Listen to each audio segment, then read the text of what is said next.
شروع اللہ کا نام لے کر جو بڑا مہربان نہایت رحم والا ہے۔ اے پیغمبر صلی اللہ علیہ وآلہ وسلم، جو عورت تم سے اپنے شوہر کے بارے میں بحث و جدال کرتی اور اللہ سے شکایت رنج و ملال کرتی تھی، اللہ نے اس کی التجا سن لی اور اللہ تم دونوں کی گفتگو سن رہا تھا۔ کچھ شک نہیں کہ اللہ سنتا ہے، دیکھتا ہے۔ جو لوگ تم میں سے اپنی عورتوں کو ماں کہہ دیتے ہیں وہ ان کی مائیں نہیں ہو جاتی، ان کی مائیں تو وہی ہیں جن کے بطن سے وہ پیدا ہوئے۔ بے شک وہ نامعقول اور جھوٹی بات کہتی ہیں، اور اللہ بڑا معاف کرنے والا ہے، بخشنے والا ہے۔ اور جو لوگ اپنی بیویوں کو ماں کہہ بیٹھیں پھر اپنے قول سے رجوع کر لیں تو ان کو قربت سے پہلے ایک غلام آزاد کرنا ضرور ہے۔ مومنو، اس حکم سے تم کو نصیحت کی جاتی ہے اور جو کچھ تم کرتے ہو اللہ اس سے خبردار ہے۔ اب جس کو غلام نہ ملے وہ قربت سے پہلے لگاتار 2 مہینے کے روزے رکھے، پھر جس کو اس کا بھی مقدور نہ ہو اسے 60 محتاجوں کو کھانا کھلانا چاہیے۔ یہ حکم اس لیے ہے کہ تم اللہ اور اس کے رسول کے فرما بردار ہو جاؤ، اور یہ اللہ کی حدیں ہیں، اور نہ ماننے والوں کے لیے درد دینے والا عذاب ہے۔ جو لوگ اللہ اور اس کے رسول کی مخالفت کرتے ہیں وہ اسی طرح ذلیل کیے جائیں گے جس طرح ان سے پہلے لوگ ذلیل کیے گئے تھے، اور ہم نے صاف صاف آیتیں نازل کر دی ہیں، اور جو نہیں مانتے ان کو ذلت کا عذاب ہوگا۔ جس دن اللہ ان سب کو جلا اٹھائے گا تو جو کام وہ کرتے رہے ان کو جتائے گا۔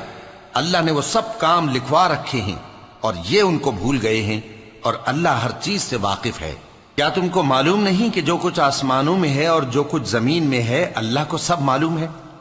کسی جگہ 3 شخصوں کی سرگوشی ہوتی ہے تو اللہ ان میں چوتھا ہوتا ہے، اور جہاں 5 آدمیوں کی سرگوشی ہو تو وہ ان میں چھٹا ہوتا ہے، اور نہ اس سے کم یا زیادہ مگر وہ ان کے ساتھ ہوتا ہے، خواہ وہ کہیں ہوں۔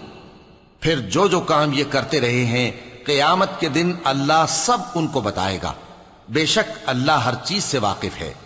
اے پیغمبر صلی اللہ علیہ وآلہ وسلم، کیا تم نے ان لوگوں کو نہیں دیکھا جن کو سرگوشیاں کرنے سے منع کیا گیا تھا، پھر جس کام سے منع کیا گیا تھا وہی پھر کرنے لگے؟ اور یہ تو گناہ اور ظلم اور پیغمبر صلی اللہ علیہ وآلہ وسلم کی نافرمانی کی سرگوشیاں کرتے ہیں، اور جب تمہارے پاس آتے ہیں تو اللہ تعالیٰ کے بتائے ہوئے الفاظ کے بجائے دوسرے الفاظ میں تمہیں دعا دیتے ہیں، اور اپنے دل میں کہتے ہیں کہ اگر یہ واقعی پیغمبر ہیں تو جو کچھ ہم کہتے ہیں اللہ ہمیں اس کی سزا کیوں نہیں دیتا؟ اے پیغمبر صلی اللہ علیہ وآلہ وسلم، ان کو دوزخ ہی کی سزا کافی ہے، یہ اسی میں داخل ہوں گے اور وہ بری جگہ ہے۔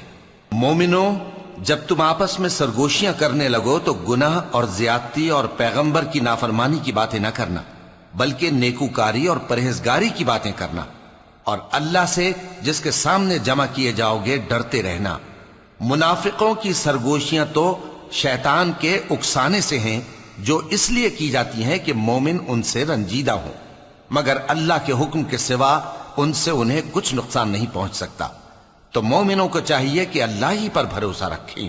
مومنوں، جب تم سے کہا جائے کہ مجلس میں کھل کر بیٹھو تو کھل کر بیٹھا کرو، اللہ تم کو کشادگی بخشے گا، اور جب کہا جائے کہ اٹھ کھڑے ہو تو اٹھ کھڑے ہوا کرو۔ جو لوگ تم میں سے ایمان لائے ہیں اور جن کو علم عطا کیا گیا ہے اللہ ان کے درجے بلند کرے گا، اور اللہ تمہارے سب کاموں سے واقف ہے۔ مومنو، جب تم پیغمبر کے کان میں کوئی بات کہو تو بات کہنے سے پہلے مساکین کو کچھ خیرات کر دیا کرو، یہ تمہارے لیے بہت بہتر اور پاکیزگی کی بات ہے، اور اگر خیرات تم کو میسر نہ آئے تو اللہ بخشنے والا مہربان ہے۔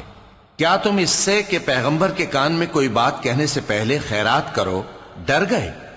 پھر جب تم نے ایسا نہ کیا اور اللہ نے تمہیں معاف کر دیا تو نماز قائم کرتے رہو اور زکوٰۃ دیتے رہو، اور اللہ اور اس کے رسول صلی اللہ علیہ وآلہ وسلم کی فرما برداری کرتے رہو، اور جو کچھ تم کرتے ہو اللہ اس سے خبردار ہے۔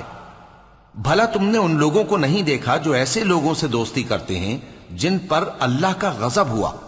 وہ نہ تم میں ہیں نہ ان میں، اور جان بوجھ کر جھوٹی باتوں پر قسمیں کھاتے ہیں۔ اللہ نے ان کے لیے سخت عذاب تیار کر رکھا ہے۔ یہ جو کچھ کرتے ہیں یقیناً برا ہے۔ انہوں نے اپنی قسموں کو ڈھال بنا لیا ہے اور لوگوں کو اللہ کے رستے سے روک دیا ہے۔ سو ان کے لیے ذلت کا عذاب ہے۔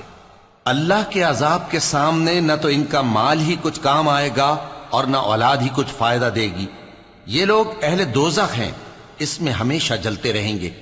جس دن اللہ ان سب کو جلا اٹھائے گا تو جس طرح تمہارے سامنے قسمیں کھاتے ہیں اسی طرح اس کے سامنے بھی قسمیں کھائیں گے اور خیال کریں گے کہ ایسا کرنے سے کام چل جائے گا۔ سنو، یہی تو ہیں جھوٹے۔ شیطان نے ان کو قابو میں کر لیا ہے اور اللہ کی یاد ان کو بھلا دی ہے۔ یہ لوگ شیطان کا ٹولہ ہیں، اور سن رکھو کہ شیطان کا ٹولہ ہی نقصان اٹھانے والا ہے۔ جو لوگ اللہ اور اس کے رسول صلی اللہ علیہ وآلہ وسلم کی مخالفت کرتے ہیں وہ نہایت ذلیل ہوں گے۔ اللہ نے یہ بات لکھ دی ہے کہ میں اور میرے پیغمبر ضرور غالب رہیں گے۔ بے شک اللہ زور آور ہے، صاحب اقتدار ہے۔ جو لوگ اللہ پر اور روز قیامت پر ایمان رکھتے ہیں تم ان کو اللہ اور اس کے رسول صلی اللہ علیہ وآلہ وسلم کے دشمنوں سے دوستی کرتے ہوئے نہ دیکھو گے، خواہ وہ ان کے باپ یا بیٹے یا بھائی یا خاندان ہی کے لوگ ہوں۔ یہ وہ لوگ ہیں جن کے دلوں میں اللہ نے ایمان کو نقش کر دیا ہے اور اپنے فیض سے ان کی مدد کی ہے، اور وہ ان کو بہشتوں میں جن کے نیچے نہریں بہ رہی ہیں داخل کرے گا، جن میں وہ ہمیشہ رہیں گے۔ اللہ ان سے خوش اور وہ اللہ سے خوش۔ یہی لوگ اللہ کی جماعت والے ہیں۔ سن رکھو کہ اللہ کی جماعت والے ہی کامیاب ہوں گے۔